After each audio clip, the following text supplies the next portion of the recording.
welcome back to Sailing with Lone Star. We are headed to Greece next week. This is the last video before that super exciting content that I'm so happy to share with you guys. I hope you guys enjoy this video of us getting Houdini ready to head south. If you are looking to build miles, we are accepting applications to do some mile building. Headed to Panama, so check out sailingwithlonestar.com for more details on that.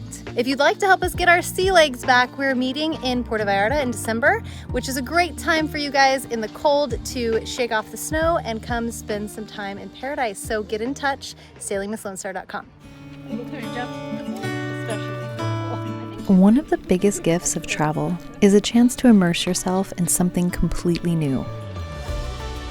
Every time I step into a new culture, I'm reminded of how vast and alive the world really is. The food, the music, the way people greet each other, it all moves me beyond what I thought I knew. It's humbling and beautiful. To be an outsider for a moment, to listen and to learn instead of just rushing to explain. When you allow yourself to really sink into a new place, to taste what the locals eat, to try speaking their language, to sit with them and hear their stories, you realize how many different ways there are to live a meaningful life. That perspective keeps me inspired. It reminds me that there isn't just one right way to do things, but 1,000 different ways to feel alive. And maybe that's the real magic. Every new face, every new street corner, every unexpected kindness, it wakes us up. It shakes us out of the ordinary and reminds us that life is meant to be felt fully. Owning a classic boat is not for the faint of heart. It's a labor of love. Every piece of teak, every bolt, every coat of varnish is a reminder that history is alive beneath our hands. These boats carry stories.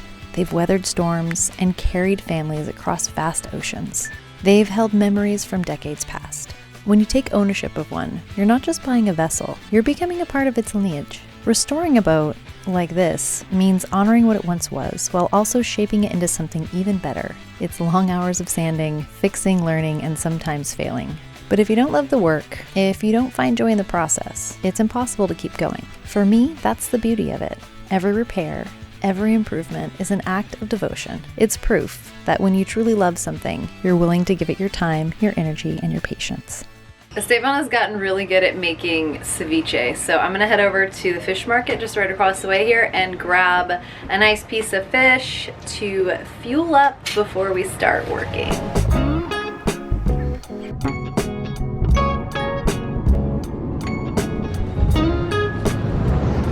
How do you feel about arriving at Vallarta? Well, we did bring the stroller, which we should have brought, and we have a bunch of clothes that we're gonna donate to his cousin from the baby. She's having a little girl, so it's a bit of a debacle, but we're making it. Puerto Vallarta is famous for both inshore and deep sea fishing. Inshore, you'll find roosterfish, snappers, and groupers in the bay. But head out just a few miles offshore and you can hook giants. Marlin, yellowfin tuna, sailfish, even black marlin. Some species are fairly reliable year-round, like roosterfish and mahi-mahi, but the big game, such as billfish and marlin, are strongest in certain months, typically later in the summer and through winter.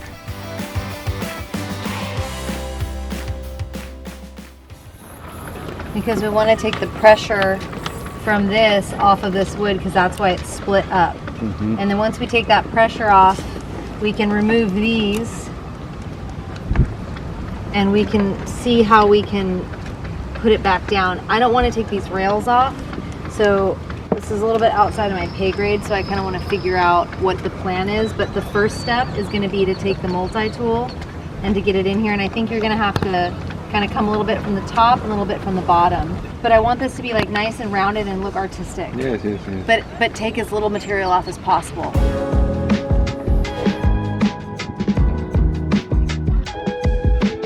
Varnish is one of those things you can't ignore in a boat. If you keep up with it, just a few coats every season, it stays beautiful, protected, and alive with a deep glow. But let it go too long, and the sun, the salt, and the weather will eat it away. Then you're faced with the hard work of stripping everything back to bare wood and starting over from scratch. And the places that we can figure out. I think the heat gun. The heat gun's gonna take the paint off too. It looks like teak, maybe. I think it is Watch teak. your fingers, Violet.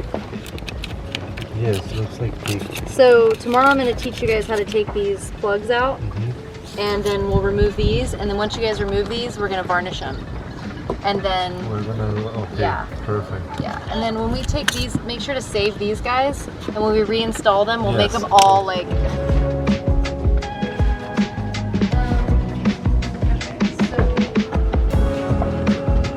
One of us is like scraping with the heater one, and we can divide the works. Like I can be doing the peeling out the paint, and Jeremy can be doing another stuff. Okay, we also need to sand down what's holding the mast, that platform around the mast, and those pins, they're called belaying pins, need to be sanded and varnished. I don't want anyone using power tools on that teak. No, nobody's gonna use I that. used a power tool. That was the first thing I sanded on the boat, and now it's misshapen because I didn't know better. But now I know better. So now we just hand sand. So he can work on that. Also, the other thing is that he can peel the varnish and On the sand top. that on the top, or he could also work on the frames for the windows. Yes. So we have to be really gentle with those frames because I have a feeling they're going to be a little brittle. Yeah, okay, that's a good plan. And then once we get the outside sealed up, then we can work on this dry rot. And then once we're sealed, we will be in really good shape to redo the varnish on the interior, which I'm super excited about. Okay, so we can't forget to call the mechanic on Tuesday, coming Wednesday, to give us kind of a heads up on what that leak could possibly be into the closed cooling loop. While I'm gone, we're gonna do polish the hull, and let's like remove the rust spots on the gel coat. That's gonna be like a 2-day. You know those drips? Sí, sí, el mojojojo. Yeah. Mojojojo. That's how we call it. Okay, complete exterior varnish, except for not the helm station. Okay, so that means hatches and doors. Then the 2 hatches with this one 3, Yeah. 4 with the bedroom, and then 2 And doors. then all of the like complementary varnish on these, like that beam right there, the beam in the middle, those ones that go down, hatches, doors, so and we caps. can the pillars from the doghouse we can varnish it before. Yeah. So always you want to varnish first, because if you varnish first and you get paint on it or whatever, it just wipes off. Okay. If you don't, then it gets caught in the wood. Okay. But the You other saw the box. How is the box? the box is pretty good. The bulwark isn't good. The what? The bulwark is where you're gonna right here. And the Yeah, sides. yeah, but that's okay because I looks did like it it was with just one hand, right. and it's looking pretty good. Do you? It looks pretty good, but I want the other stuff to look better Yes, that's gonna be. because that's what you can see. But the good news is that once you pull off this varnish, there's not going to be a lot of black under it because it hasn't been exposed. No, so maybe, yes, I forgot that we need to pull the varnish. So it's gonna take 3 days polishing of the varnish and 3 days. Yeah, I think varnishing it might again. take you 3 to 4 days taking off the varnish. So I think it might be like a week's worth of work. But we organized pretty good, and yeah. we took the parts and polished and Yeah. sanded, Yeah. like sitting and sanding the doors and putting a little music. Yeah. fast. Yeah. I'm talking about in person. He's gonna go home and think about what. This is what happens when we don't get the boat propane.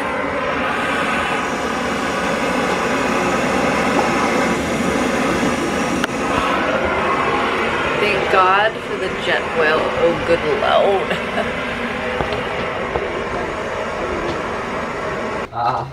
Casa mano. Oh, get with it. Ahí Get está. with it. Mira. Look over here at this. Looks like my coffee. Hey. Eye of the tiger. What are we doing today? So today we're gonna finish varnishing the sides of the boat.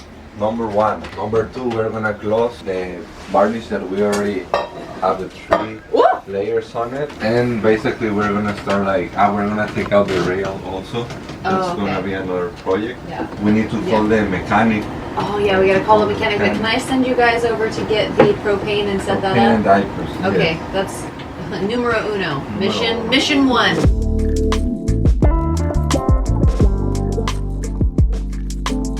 One of the things that I'm going to replace, not that important because it's going to be such an improvement, is the sink. People love double sinks, but it just is so messy. You can't seem to keep the water inside. So that is on the project to-do list. Oh no, what's happening down there? What is happening? One thing people don't mention when you have a baby is just how many tiny clothes, burp cloths, blankets, and just laundry gets dirty. Right now, I'm grateful we can take it all to the laundry service, but soon it won't be that easy. Out at sea, laundry means a bucket, some soap, and a lot of elbow grease. No dryers, no fluff, no folds. Just scrubbing in the salt air and hoping the sun does the rest. In the middle of this chaos right now, I am very thankful for the convenience because I know it's coming. It makes me appreciate both sides, the comfort of shore and the simplicity of sea.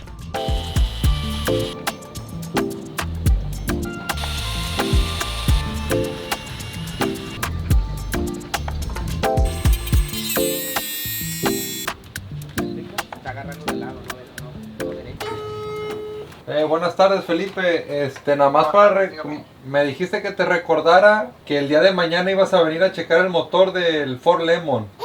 Gracias, Felipe. All right, so the mechanic can't come tomorrow as planned. He's going to come the following day, which is the day before Violet and I, leave back to the States to go pick up some parts and do some other really exciting things that I can't wait to share with you guys in Florida. So cross your fingers that he gets here in time because I have to figure out what is going on with this leak of oil into the cooling reservoir.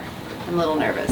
All right, in the meantime, let's go check out what they're doing on deck. When I first took on a classic boat, I had no idea how much I would need to learn. Every system and every piece of wood and every bolt has its own specific way it wants to be attached and cared for. And the ocean teaches you quickly that if you don't pay attention, things will escalate. Over the years, I've made mistakes. I've done things the hard way, and I've learned hard lessons I wish someone had shared with me sooner. That's why I really feel it's so important to teach others how to care for these old, beautiful boats. Keeping a classic alive is about love, patience, and respect for history. It's knowing the little tricks, the shortcuts, and the warnings that can save you days of work and thousands of dollars. For me, sharing what I've learned is part of the joy.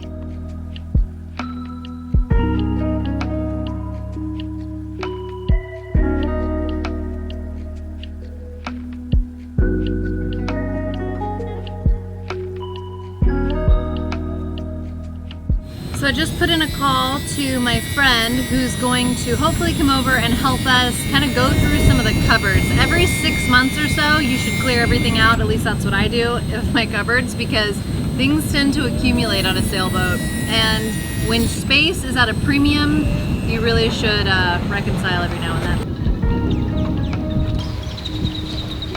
So there is a piece of wood underneath the track that spaces the track from the cap rail, and it helps the attachment slide, which we have our block and our little pulley shib system sitting on, which adjusts the sail.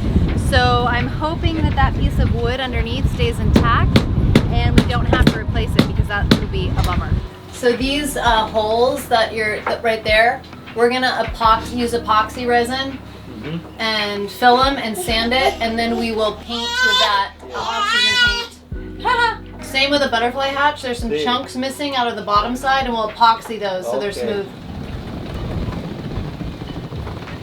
All right, this is my friend Cha-Cha here. Hi. And she has a course online called Do You Own It or Does It Own You? And this is about just having what you need so that you can live the fullest, most vibrant, organized life. Well, on a boat, I like to say that we should take everything out every 6 months to see what is going on. Back there, Violet has just started the operation of unloading. There's things like bugs, stuff we don't use, just wait. I mean, if we have less, we go faster, right? There's a euphemism for you. So we're gonna unload these drawers and cupboards here. This is where my office lives. This is every bit and bob and thing that I've needed to create movie magic for like 10 years. So I have a really hard time getting rid of things because what if I need it? Then I can't get you what you need, want, and desire on YouTube. Then that's very sad. So anyways, we're gonna pull this out. I'm gonna try to get rid of some things. Hi there, my name is Cha-Cha and I'm here to help Aubrey on her boat today. This is a big passion of mine. I'm a sculptor and intuitive interior designer, and I really live the philosophy of wabi-sabi. And not to get into that right now, but the first step in really getting to that place is to clear the clutter. I can't think of a more important home than a boat to live with less, to have it fully accessible when you need it because of whatever could happen, and to be just fully organized. So it makes sailing a breeze. And things pile up, and things have piled up, and she's been a very busy mom and sailor, so we're going to start going through and deciding what is essential for her life. So, okay, this is the, what do you call this, a hip baby carrier? Baby helper hip carrier. Yeah, okay. Spot on. We're going to find a different home for that.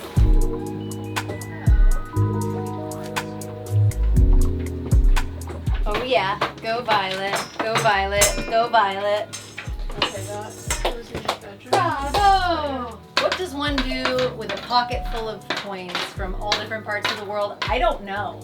I mean, it feels bad to throw away money. Who would do that? Definitely going back to Peru. Here's 100 soles. Well, almost 100 soles.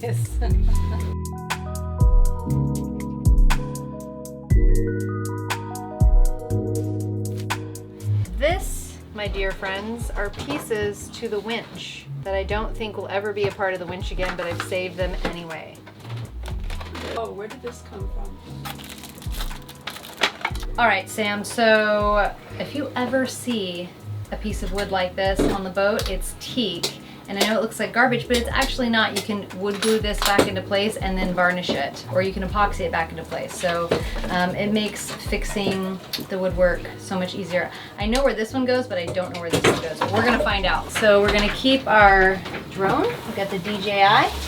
We're gonna keep our pocket Osmo and my laptop, and that's it. Everything else is c'est la vie. Goodbye. All right. I'm feeling so much better now and so much more productive. Look at this. There is so much room for activities.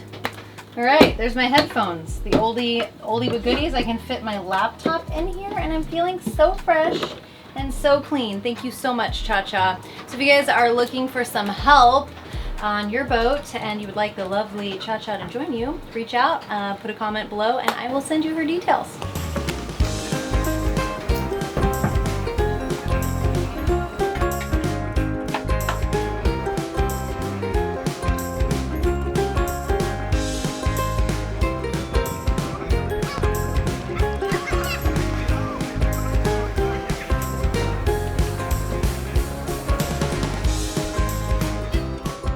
Thank you guys so much for watching. This adventure is just getting started and we are so happy to be back. A big thank you to my patrons for making all of this possible.